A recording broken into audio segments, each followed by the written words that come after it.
Number 5 زانی مرد اور عورت قیامت کے دن آگ کے تندور میں ننگے بدن اکٹھا جلائے جائیں گے. اس کی دلیل ہے حضرت عمر عمرو بن جندب رضی اللہ عنہ کی خواب والی روایت. قیامت کے دن زانی عورتوں کی شرمگاہوں سے خون اور پیپ کی نہریں بہیں گی جس کی بدبو سارے جہنمیوں کو تکلیف پہنچائیں گی. اس میں غوطہ کیا جائے گا. یہ خون اور پیپ دنیا میں شراب پینے والوں کو پلائی جائیں گے. مسند احمد کی حدیث. اللہ محفوظ رکھے تمام مسلمانوں کو. نمبر 6 زنا کرنے والوں کی دعا قبول نہیں ہوتی. آدھی رات کے وقت آسمان کے دروازے، اس کی دلیل ہے آدھی رات کے وقت آسمان کے دروازے کھول دیے جاتے ہیں اور سب کی دعا قبول کی جاتی ہے سوائے زانیہ کی جو شرمگاہ لیے دوڑتی پھرتی ہے اور ناجائز ٹیکس لینے والے ہے کی. یہ طبرانی اور مسند احمد کی حدیث ہے.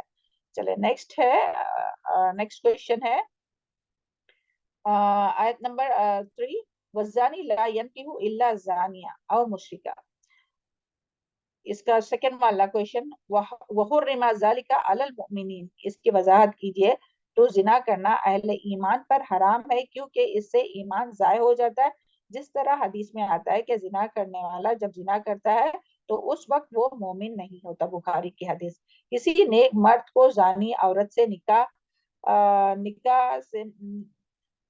کسی نیک مرد کو زانی عورت سے نکاح حرام ہے جب تک کہ وہ سچی توبہ کر کے اپنی اصلاح نہ کر لے. اسی طرح پاک دامن عورتوں کو بدکار فاجر زانی مرد کے لیے نکاح میں دینا حرام ہے جب تک کہ زانی مرد اخلاص نیت سے توبہ نہ کر لے.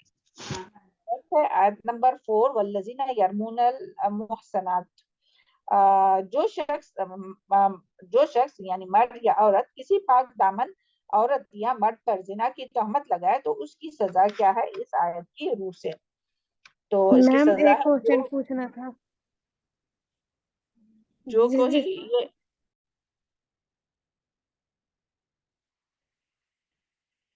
جو کوئی پاک دامن عورت یا مرد پر زنا کی تہمت لگائے اور بطور ثبوت وہ 4 گواہ نہ لا سکے جنہوں نے اپنی آنکھوں سے مجرم کو زنا کرتے دیکھا ہو تو اس پر حد قذف جاری کی جائیں گی یعنی اسے 80 کوڑے لگائے جائیں گے. نمبر 2 آئندہ اس کی گواہی قبول نہیں کی جائیں گی. نمبر 3 وہ اللہ اور بندوں کے نزدیک فاسق اور ناقابل اعتماد قرار دیا جائے گا. پھر نیکسٹ ہے قذف کا کیا معنی ہے. قذف یعنی پھینکنا، زنا کی تہمت لگانا. نیکسٹ کویشچن ہے لیان کا مسئلہ کیا ہے. اگر کوئی شخص اپنی بیوی پر زنا کی تہمت لگائے تو وہ قاضی یا حاکم کے سامنے 4 مرتبہ اللہ کی قسم کھا کر کہیں گا کہ وہ اپنے الزام لگانے میں سچا ہے اور 5ویں مرتبہ کہیں گا اگر وہ جھوٹا ہے تو اس پر اللہ کی لعنت. اس کے جواب میں اگر بیوی 4 مرتبہ اللہ کی قسم کھا کر یہ کہے کہ وہ جھوٹا ہے اور 5ویں مرتبہ کہے اس کے جواب میں اگر بیوی 4 مرتبہ اللہ کی قسم کھا کر یہ کہے کہ وہ جھوٹا ہے اور 5ویں مرتبہ کہے کہ اگر اس کا خاوند شوہر یعنی کہ سچا ہے اور میں جھوٹی ہوں تو مجھ پر اللہ کا غضب نازل ہو. اور اس کا ذکر جو ہے وہ آیت نمبر 8 اور 9 میں ہے. تو یہ جو ہے یہ اسے لیان کہتے ہیں. اور قانون لیان کیا ہے تو آنسر ہے اگر کوئی شخص کسی غیر عورت پر تہمت لگائے یعنی زنا کا تو اس کو 4 گواہ پیش کرنے ہوں گے اور اگر اپنی بیوی پر الزام لگائے تو اس کا فیصلہ وہ یعنی اس کے لیے تو وہ گواہی تو نہیں ڈھونڈتے لائیں گا نا کہ 4 لوگوں کو اور دکھائے کہ میری بیوی زنا کر رہی ہے. نہیں، پھر اس کا فیصلہ جو ہے وہ لیان کی صورت میں ہوگا. قسم کھانے کے دوران یعنی یہ جو 4 قسمیں جو پیچھے بات آئی نا اس دوران قسم کھانے کے دوران قاضی یا حاکم دونوں کو اللہ کے ڈر سے صحیح بات کرنے کی تاکید کریں گا. لیان کے بعد نکاح خود بخود نسخ ہو جائے گا یعنی پھر نکاح ختم ہو جائے گا. ایک بار لیان شوہر نے اپنی بیوی پر یعنی یہ جو لیان کیا تہمت لگائی یا اس طرح سے قسم کھائی اس کے بعد نکاح جو ہے وہ خود بخود فسخ ہو جائے گا اور دونوں میں ہمیشہ کے لیے جدائی ہو جائیں گی. شوہر اور بیوی پھر کبھی بھی دوبارہ رجوع نہیں کر سکتے یعنی دوبارہ نکاح نہیں کر سکتے. لیان کے بعد مرد عورت سے حق مہر واپس نہیں لیا جائے گا یعنی مرد سے جو ہے وہ عورت حق مہر جو ہے وہ نہیں لیں گی۔ لیان کے بعد دوران عدت عورت کا نام نفقہ مرد کے ذمے نہیں ہوگا۔ پیدا ہونے والے بچے کو عورت یعنی کہ ماں کی طرف منسوب کیا جائے گا۔ بچہ ماں کا وارث ہوگا، ماں بچے کی وارث ہوگی۔ اگر عورت قسم کھانے سے انکار کرے تو اس صورت میں اس پر حد جاری کی جائیں گی، یعنی اس کو رجم کی سزا دی جائیں گے۔ یعنی اگر وہ چوتھی قسم یعنی وہ قسم نہیں کھائے نا کہ نہیں میں میرا شوہر جھوٹا ہے میں سچی ہوں، تو پھر اس کو کیا ہوگا کہ اس کا مطلب اس نے زنا کی، تو اس کا مطلب کہ اس کے اوپر پھر حد جاری کی جائیں گے۔ نیکسٹ ہے ان الذین جاؤ بالعفک عصبۃ منکم۔ تو عفک کے کیا معنی ہے؟ عفک کا معنی ہے کسی چیز کو الٹا دینا، خلاف حقیقت بات کو کچھ سے کچھ بنا دینا، بات کرنا، بہتان لگانا۔ عفک سے مراد وہ واقعہ جس میں منافقین نے حضرت عائشہ رضی اللہ عنہ پر تہمت لگائی تھی، لیکن اللہ تعالیٰ نے حضرت عائشہ کی رضی اللہ عنہ کی برات میں قرآن میں آیات نازل فرمائی اور ان کی پاک دامنی کو ساری انسانیت پر واضح کر دی۔ پھر نیکسٹ ہے آیت نمبر 12، لولا اس سمیعتموہ ظن المؤمنین۔ تو اس میں اچھا گمان کرنے کا کیوں حکم دیا گیا ہے؟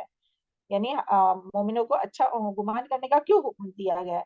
تو اس کا آنسر ہے حسن ظن، یعنی کہ حسن عبادت میں سے، اچھا گمان کرنا عبادت میں سے ہے۔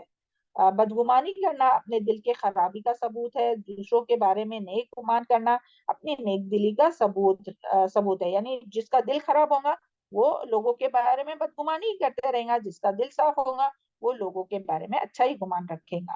اور ایک مسلمان پر دوسرے مسلمان پر حق ہے کہ وہ اس کے بارے میں اچھا گمان رکھے۔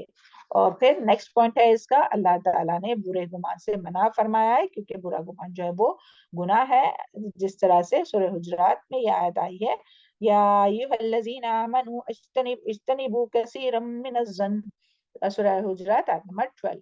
پھر نیکسٹ کوشچن ہے ایک مسلمان، آیت نمبر 13 کا، ایک مسلمان دوسرے سے کوئی بری بات سنے، بری خبر سنے یا کوئی جھوٹی افواہ سنے تو اس کے اوپر کیا فرض ہے؟ یعنی جو سننے والا ہے تو اس کے اوپر کیا فرض ہے؟ تو اس کا آنسر ہے، اور یہ سب سارے عملی پوائنٹ ہے، کیونکہ دیکھیں یہ ساری باتیں ہوتی ہے اسی لیے، حالانکہ یہ سب باتیں ایسا نہیں کہ بہت امپورٹنٹ ہے ایگزام میں دینے کے لیے، مگر یہ ہمیں یاد رکھنا ہے عمل کے لیے، کیا کہ جب آپ کے سامنے کوئی ایسی بات کرے، کسی کے بارے میں افواہ ہوا ہے، تو ہمیں کیا کرنا چاہیے؟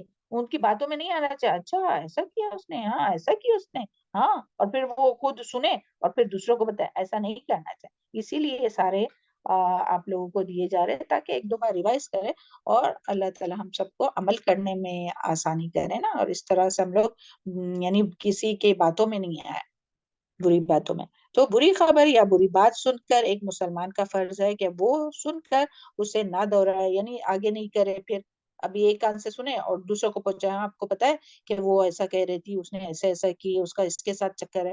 اللہ تعالیٰ معاف فرمائے، بیٹھے بیٹھے توبہ استغفار کیجئے، ہے نا، ہم سب انسان ہیں اور کوتاہی ہوتی ہے، اللہ تعالیٰ ہم سب کے ایسے تمام گناہوں کو معاف فرمائے۔ ایسے کیا کیسے بھی بڑے سے بڑے بھی گناہ ہو تو اللہ تعالیٰ معاف فرمائے، چھوٹے سے چھوٹے بھی ہر گناہ کو معاف فرمائے۔ اللہم انت ربی لا الہ الا انت خلقتنی وانا عبدک وانا علی عہدک ووعدک ما استطعت اعوذ بک من شر ما صنعت ابوء لک ابوء بذنبی فاغفر لی فانہ لا یغفر الذنوب الا انت اللہم اغفر لی وللمؤمنین والمؤمنات والمسلمین والمسلمات والاحیاء منہم والاموات۔ اللہ تعالیٰ ہم سب سے کوتاہی ہو گئی، ہم سب کے تمام گناہوں کو معاف فرما، اور آئندہ سے ہم لوگ کو بہت کانشیس ہو کر بہت اچھی طرح سے زندگی گزارنے کی توفیق عطا فرمائے، اور برائی کو ہر وقت اور ہر جگہ روکنے والا بنائے۔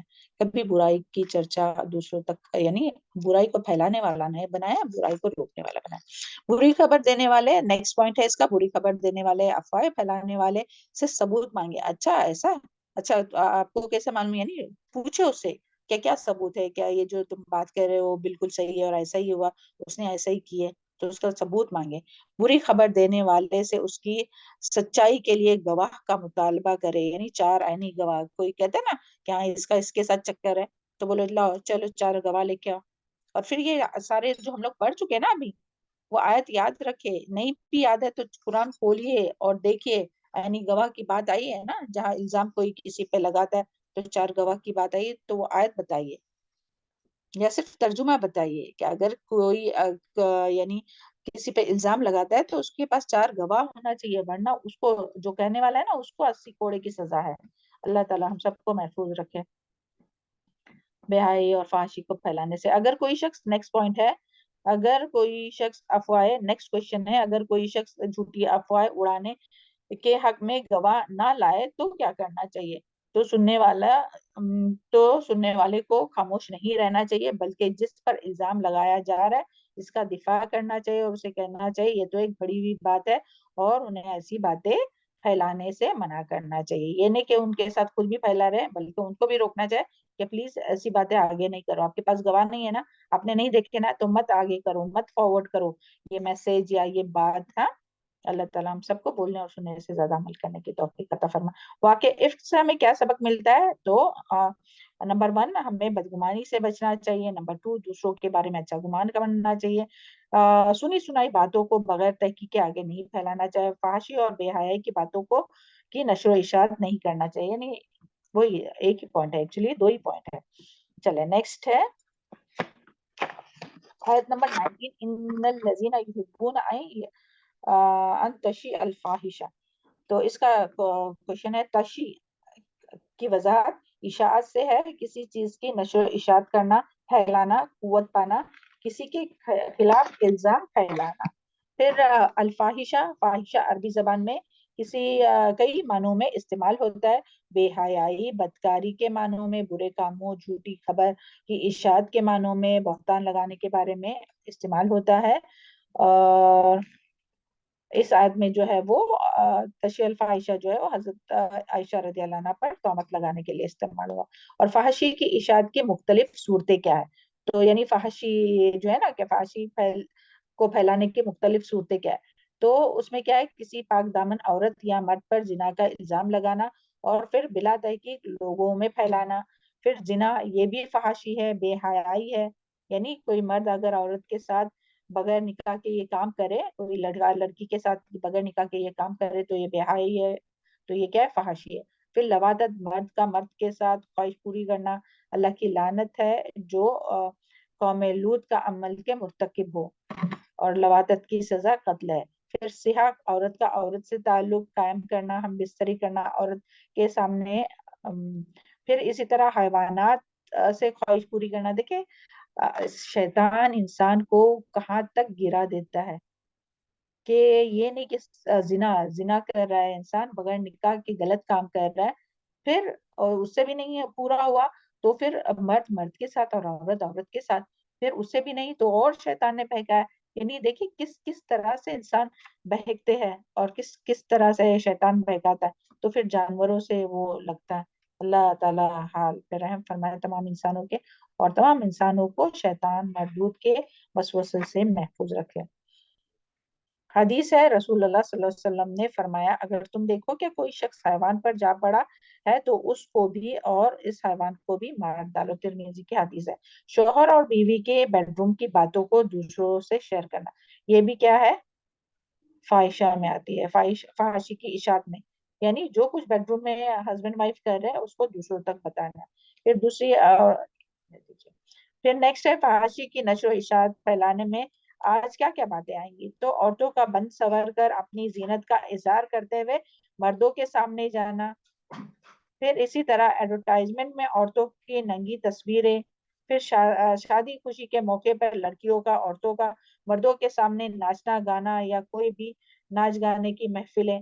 پھر لڑکے اور لڑکیوں کا 1-to-1 بیس پر باتیں کرنا, چاہے پھر وہ آمنے سامنے بیٹھ کے ہو, چاہے ٹیلی فون پر ہو, چاہے چیٹ. تو یہ ساری چیزیں سوشل میڈیا پہ. اور پھر اسی طرح تھیٹر, ٹی وی, ڈراما اور یہ ساری چیزیں وغیرہ جو شہوت انگیز جو پروگرام اور فلمیں ہوتی ہیں, یہ ساری چیزیں. پھر نیوز پیپر, میگزین جس میں فحاشی پھیلانے والے لٹریچر ہوتے ہیں. پھر اسی طرح میوزک جو جذبات کو ابھارنے والے ہوتے ہیں. دیکھیں جب گانا سنتا ہے نا انسان تو وہ اس کے اندر نفاق پیدا ہوتا ہے اور وہ بڑھتے رہتا ہے. اور پھر انسان کیا حرکت کرتا ہے کہ جو اللہ تعالیٰ کی نافرمانی کے کام ہے وہ سارا کچھ کرتا ہے۔ پھر اسی طرح فحاشی پھیلانے والوں کو دنیا اور آخرت میں کیا عذاب ہے؟ تو نمبر 1 دنیا کی سزا، حدیث میں آتا ہے کہ جب کسی قوم میں فحاشی پھیل جاتی ہے تو اللہ تعالیٰ ایسے امراض پیدا کر دیتا ہے جو ان کے پہلوں میں نہیں تھی۔ تو دیکھیں یہ ساری فحاشی یعنی صرف زنا نہیں، یہ ساری چیزیں فحاشی ہے۔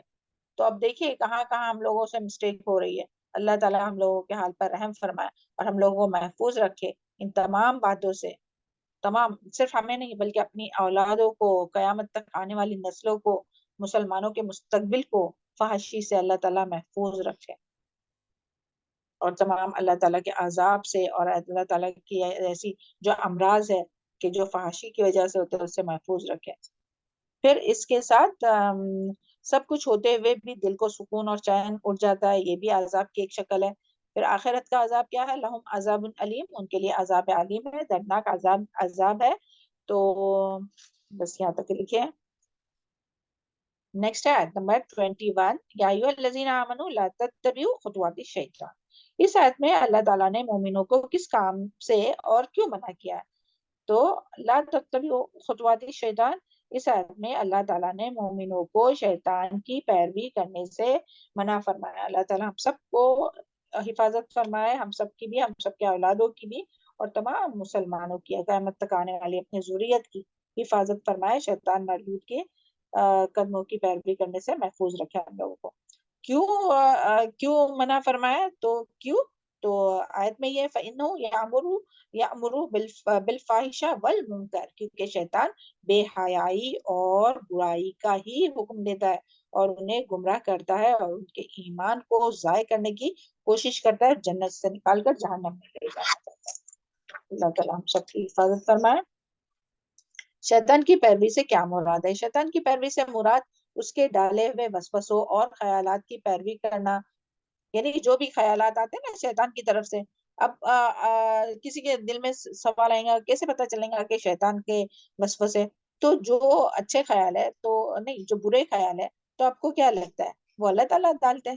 نہیں، وہ شیطان کی طرف سے ہوتے ہیں۔ جو بھی برے خیال، جو بھی نیگیٹو سوچ، نیگیٹو تھنکنگ جب بھی آئے نا تو کیا سمجھنا چاہیے؟ شیطان کے کسی کے خلاف آپ کو بھڑکا رہا ہے، اپنے شوہر کے خلاف، اپنے بھائی بہنوں کے خلاف، اپنے ہی اولاد کے خلاف، کسی اپنی دوست کے خلاف، کچھ بھی دماغ میں ڈال رہا ہے، یا کوئی غلط کام کرنے کو آپ کو دل کہہ رہا ہے کہ میں یہ کروں، تو وہ کس کی طرف سے ہوں گے؟ اللہ تعالیٰ تو نہیں ڈالتے نا خیال، شیطان کی طرف سے۔ یعنی جو بھی نیگیٹو جتنی بھی باتیں وہ دماغ میں آئے نا تو سمجھنا چاہیے یہ شیطان بہکا رہا ہے، تو اس میں بہر نہیں جانا چاہیے، یعنی پھر اس کے مطابق عمل نہیں کرنا چاہیے کہ ہاں دل میں یہ خیال آیا تو میں کرتی ہوں، نہیں، پھر اس کو روکنا چاہیے، اپنے آپ کو روکنا چاہیے۔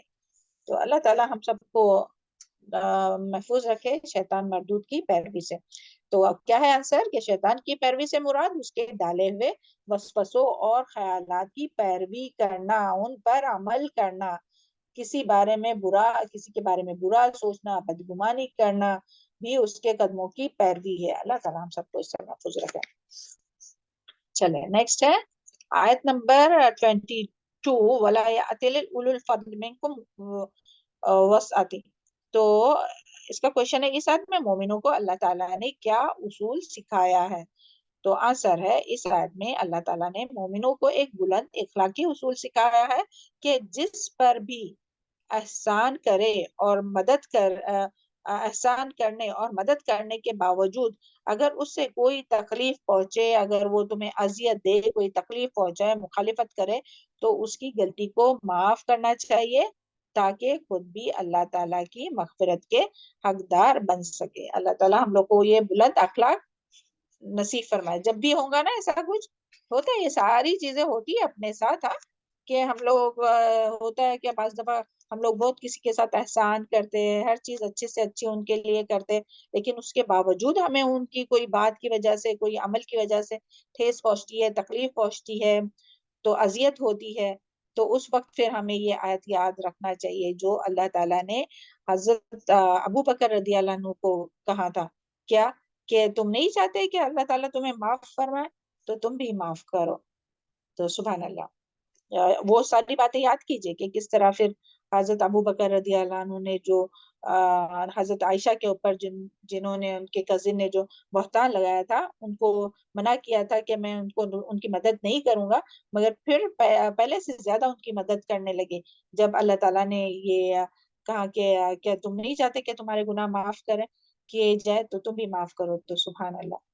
تو ہم سب کے لیے بھی یہی ہے کہ ہمیں دوسروں کے جو قصور ہے، چاہے کتنے بھی یعنی ہم لوگ ان کے ساتھ نیکی کرتے ہیں، اچھائی کرتے ہیں، بھلائی کرتے ہیں، پھر بھی سامنے والوں کی طرف سے اگر کوئی بھلائی ہم لوگوں کو نہیں ملتی ہے تو ہمیں اسی بات کو، اسی آیت کو یاد رکھنا ہے اور ان کو معاف کرنا ہے تاکہ اللہ تعالی ہمیں معاف فرمائے. چلے نیکسٹ تھا قسم کا کفارہ. کیا یہ آپ لوگوں کا ہو چکا ہے، پھر بھی جن کو جو لوگ نہیں تھے پہلے تو ان کے لیے کیا دھیان ہی. قسم کا کفارہ ہے ایک غلام آزاد کرنا، یا 10 مسکینوں کو کھانا کھلانا، یا 10 مسکینوں کو کپڑا پہنانا، اور جو ہے وہ کنٹینیو 3 دن کے روزے رکھنا، یا یعنی چاروں میں سے کوئی بھی ایک کام کر سکتے ہیں. پھر ہے اگر کوئی اللہ تعالیٰ کی نافرمانی یا قطع رحمی کی قسم کھائے تو اس کے لیے کیا حکم ہے. اگر کوئی ایسی قسم کھائے تو اسے اپنی قسم توڑ دینا چاہیے اور اس کا کفارہ ادا کرنا چاہیے، اور اس سے جو بہتر کام ہے وہ کرنا چاہیے. یعنی بات نہ کرنے کی قسم کھائے، یعنی کوئی کھاتا ہے نا کہ میں میرے فلاں رشتے دار سے بات نہیں کروں گی مرتے دم تک، تو اس کو ایسی قسم توڑ دینا چاہیے اور قسم کا کفارہ ادا کرنا چاہیے اور بات کرنے لگنا چاہیے. چلے نیکسٹ ہے سورہ آیت نمبر 26. الخبیث للخبیثین والخبیثون للخبیثات. اس آیت کے مختلف اس آیت کے کیا مطلب ہے مختلف. تو اس کا پہلا مطلب ہے کہ پاکیزہ لوگ پاکیزہ لوگوں سے ہی میل جول رکھتے ہیں، اور برے اور خبیث لوگ برے لوگوں کے ساتھ ہی رہنا پسند کرتے ہیں. پاکیزہ اور خبیث لوگ آپس میں کوئی آپس میں جوڑ نہیں ہوتا، ان کا ماحول، ان کی باتیں بالکل مختلف ہوتی ہے، ان کا ایک دوسرے کے ساتھ زندگی گزارنا مشکل ہے. اس لیے ایسے بے جوڑے رشتے نہ کیے جائے اور ایسے نکاح نہ کیے جائے. اس کا دوسرا مفہوم ہے پاکیزہ باتیں پاکیزہ لوگوں کے لیے، اور پاکیزہ لوگ پاکیزہ باتیں پسند کرتے ہیں، اور خبیث اور گندی باتیں پسند نہیں کرتے، اور یا گندی یا بری باتیں خبیث لوگوں کے لیے ہوتی ہیں. یعنی جو برے لوگ ہوتے ہیں وہی بری باتیں کرتے ہیں، جو اچھے لوگ رہتے ہیں وہ اچھی باتیں کرتے ہیں. سبحان اللہ. اللہم اجعلنا منہم. اللہ تعالیٰ ہم لوگوں کو طیب لوگوں میں شامل کرے اور پاکیزہ لوگوں میں شامل کرے. اپنی بات بھی ہمیشہ پاکیزہ ہی ہو، خراب بات نہ ہو. اگر جب ہم لوگ غلط بات کرنے لگے نا، خراب بات کرنے لگے، تو پھر یہ آیت یاد رکھیے کہ کیا اس میں آیا کہ خبیث لوگ تو خبیث باتیں ہی کریں گے اور پاکیزہ لوگ جو ہے وہی پاکیزہ بات کریں گے. تو اللہ تعالیٰ ہم لوگوں کو اپنے زبان کی شر سے محفوظ رکھے. اللہم انی اعوذ بک من شر سمعی ومن شر بصری ومن شر لسانی ومن شر لسانی ومن شر لسانی ومن شر قلبی ومن شر منی. اللہ تعالیٰ ہم سب کو اپنے زبان کی شر سے محفوظ رکھے. اور اس کا تیسرا معنی ہے آخرت میں بھی انجام کے اعتبار سے پاکیزہ مرد عورتیں ایک دوسرے کے ساتھ جنت میں ہوں گے، اور خبیث مرد اور عورتیں جہنم میں ایک دوسرے کے ساتھ ہوں گے. یعنی دنیا میں جو لوگ ساتھ میں رہتے ہیں، جو پاکیزہ لوگ، تو وہ دنیا میں بھی ساتھ ہوں گے اور جنت میں بھی، اور جو برے لوگ رہتے ہیں وہ برے لوگ جہنم میں بھی ساتھ میں ہوں گے ایک دوسرے کے. اللہ لا تجعلنا منهم. اس کے بعد آیت نمبر 27 ہے یا ایھا الذین آمنوا لا تدخلوا بیوتا غیر بیوتکم حتی تستأنسوا. اس کا کوشچن ہے دوسروں کے گھروں میں اجازت لے کر جانے یا داخل ہونے کے کیا فائدے ہیں. تو اس کا نمبر 1 ہے اس سے معاشرے میں یعنی کہ سوسائٹی میں، گھریلو زندگی میں سکون پیدا ہوتا ہے. انسان جب اجازت لے کر کسی سے ملاقات کے لیے جاتا ہے تو گھر والوں کو بھی آنے والے کو اہمیت اور عزت دینے کا موقع ملتا ہے، تیاری کرنے کا موقع ملتا ہے، اور وہ بھی اپنا کام سے فارغ ہوتے ہیں، اور فحاشی اور بے حیائی کی روک تھام ہوتی ہے. گھروں میں لوگوں کی پرائیویسی اور امن قائم رہتا ہے. اور یہ بھی تھا کہ بعض اوقات جو ہے لیڈیز جو ہے وہ گھر میں کام کاج کرتے ہیں، اپنے دوپٹے اتار کر رکھتی ہے یا کوئی ایسے کپڑوں میں ہوتی ہے کہ جس سے ان کو سامنے آنے اچھا نہیں لگتا ہے، تو وہ ستر پوشی بھی ہوتی ہے. اس کے لیے کیا ہے حکم، کیا ہے کیا کسی کو بھی انفارم کر کے پھر جانا چاہیے، اجازت لے کر جانا چاہیے، ڈائریکٹ کسی کے گھر پہ ٹپکنا نہیں چاہیے. اللہ تعالیٰ ہم سب کی صحیح رہنمائی فرمائے اور اجازت لے کر گھروں میں جو جانے کے آداب ہے اس کے مطابق داخل ہونے کی توفیق عطا فرمائے. گھروں میں داخلے کی اور اجازت کے کیا آداب ہے. تو جو اس تفسیر میں آئے تو نمبر 1 گھر میں داخل ہونے سے پہلے اجازت لینا اور داخل ہوتے وقت سلام کرنا. اجازت 3 بار وقفے وقفے سے طلب کرنا. گھر والے اگر مشغول ہے تو فارغ ہو جائے اور اجازت مل جائے تو ٹھیک، اور اگر اجازت نہیں ملے تو بغیر برا مانے بغیر ناراض ہوئے واپس جانا چاہیے. یعنی پتہ ہے اندر کوئی ہے لیکن کوئی اجازت نہیں دے رہا ہے یا کچھ رپلائی نہیں کر رہا ہے یا ڈور نہیں کھول رہا ہے تو پھر کیا کرنا چاہیے؟ اس کو واپس جانا چاہیے اور برا بھی نہیں ماننا چاہیے، کیونکہ ہو سکتا ہے وہ کوئی ایسے ہی کام میں ہو کہ جس میں وہ نہیں پسند کرتا ہو کہ وہ کوئی گھر میں ان کے آئے اس وقت. پھر اسی طرح تھرڈ ہے کہ اجازت طلب کرتے وقت دروازے کے بالکل سامنے نہیں بلکہ دروازے کے دائیں اور بائیں جانب کھڑے ہونا چاہیے تاکہ ڈائریکٹ نظر جو ہے وہ اندر نہ جائے. اور گھروں میں داخلے سے پہلے اگر گھر والے تعارف معلوم کرنا چاہیے کہ آپ کا نام کیا ہے تو انہیں اپنا نام بتانا چاہیے. اور پھر جو ہے وہ اور ذالکم خیر لکم لعلکم تذکرون، یعنی اجازت طلب کر کے سلام کر کے دوسروں کے گھر میں داخل ہونا اچانک داخل ہونے سے بہتر ہے. اور پھر اسی طرح اجازت لینے کا حکم اپنی ماں بہنوں بیٹیوں کے پاس ان کے گھروں میں جانے کے لیے بھی ہے. اور اگر گھر میں کوئی موجود نہیں تو خالی گھر میں بھی گھر والوں کی اجازت کے بغیر، یہ پوائنٹ کیا تھا؟ اگر گھر میں کوئی موجود نہیں تو خالی گھر میں بھی گھر والوں کی اجازت کے بغیر داخلہ جائز نہیں. نیکسٹ ہے ملاقات کی اجازت نہ ملنے پر لوٹ جانے پر اللہ تعالیٰ نے پاکیزہ طریقہ قرار دیا. یہ رہنے دیجیے. اچھا نیکسٹ پوائنٹ ہے 8 پوائنٹ ہے کسی کے گھر میں جھانکنا یا نگاہ ڈالنا، دوسروں کا خط پڑھنا، موبائل میں میسج پڑھنا وغیرہ ممنوع ہے. یعنی کہ اس کے بارے میں حدیث ہے کہ حضرت اللہ عنہ سے مروی ہے کہ رسول اللہ صلی اللہ علیہ وسلم نے فرمایا جب نگاہ داخل ہو گئی تو پھر داخل ہونے کے لیے اجازت کا کیا سوال. تو یعنی بغیر اجازت کے کسی کے گھر میں جھانکنا ونڈو سے بالکنی سے جو ہے وہ غلط ہے، اور کسی کا میسج وغیرہ بھی پڑھنا.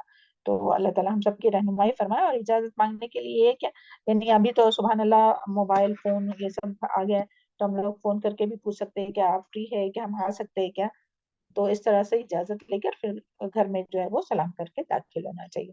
چلے نیکسٹ ہے کل اللہ تعالیٰ جو کچھ ہم لوگ سنتے ہیں اور پڑھتے ہیں قرآن اور حدیث سے، اللہ تعالیٰ ان باتوں کو اپنے سینوں میں جذب کرائے اور اسے یاد رکھا ہے اور ہم لوگوں کو اس کے مطابق عمل کرنا آسان کر دے. کل للمؤمنین یغضوا من ابصارہم ویحفظوا فروجہم. آیت نمبر 30 اس کا کوشچن ہے یغضوا سے کیا معنی ہے؟ غین ضاد جھانکنا، نیچے جھکانا، نیچے کرنا، کسی چیز کو کم کرنا یا پست کرنا اور بچا کر رکھنا. اس کا کوشچن ہے اس آیت میں اللہ تعالیٰ نے مومن مردوں کو کیا حکم دیا ہے؟ تو آنسر ہے اس آیت میں اللہ تعالیٰ نے مومن مردوں کو روح کی پاکیزگی اور مسلم معاشرے کی پاکیزگی اور فحاشی کے روک تھام کے لیے احکامات دیے ہیں. یعنی پوائنٹ نمبر 1 ہے مومن مردوں کو حکم ہے کہ وہ اپنی نگاہ جھکا کر رکھے، نظر نیچی رکھے، یعنی وہ عورتوں کو نظر بھر کر نہ دیکھے اور بری اور شہرت کی نظر سے نہ دیکھے، شہوت کی نظر سے نہ دیکھے. حدیث ہے ہر دین کی ایک خصلت ہوتی ہے اور اسلام کی خصلت حیا ہے. پوائنٹ نمبر 2 ہے اگر بغیر ارادہ کسی غیر محرم پر نظر پڑ جائے تو فوراً اپنی نظر ہٹا لو، یہ نہیں کہ گھورتے ہی رہے یا بار بار دیکھتے رہے، تو اس کی اجازت نہیں ہے.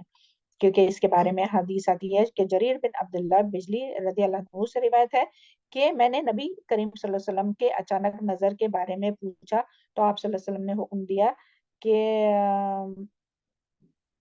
اچانک نظر کے بارے میں پوچھا تو آپ صلی اللہ علیہ وسلم نے حکم دیا اپنی نظر کو ہٹا لو. یعنی اچانک اگر کسی عورت کے اوپر نظر پڑتی ہے تو کیا ایسا نہیں کہ دیکھتے ہی رہے بلکہ نظر ہٹا دو. تیسرا ہے کہ ایک دفعہ اگر کسی عورت پر نظر پڑ جائے تو معاف ہے، لیکن جہاں انسان کشش محسوس کرے تو نظر بازی آنکھوں کا زنا ہے، وہاں پھر نگاہ دوڑانا بدکاری ہے. نبی صلی اللہ علیہ وسلم نے اس طرح کی نظر بازی کو بدکاری قرار دیا ہے جس کی حدیث ہے انسان اپنے تمام حواس سے زنا کرتا ہے، دیکھنا آنکھوں کا زنا ہے، ناجائز مقاصد کے لیے چلنا پاؤں کا زنا ہے. بدکاری کے یہ سارے کام پورے ہو جاتے ہیں تو شرمگاہ اس کی تکمیل کر دیتی ہے یا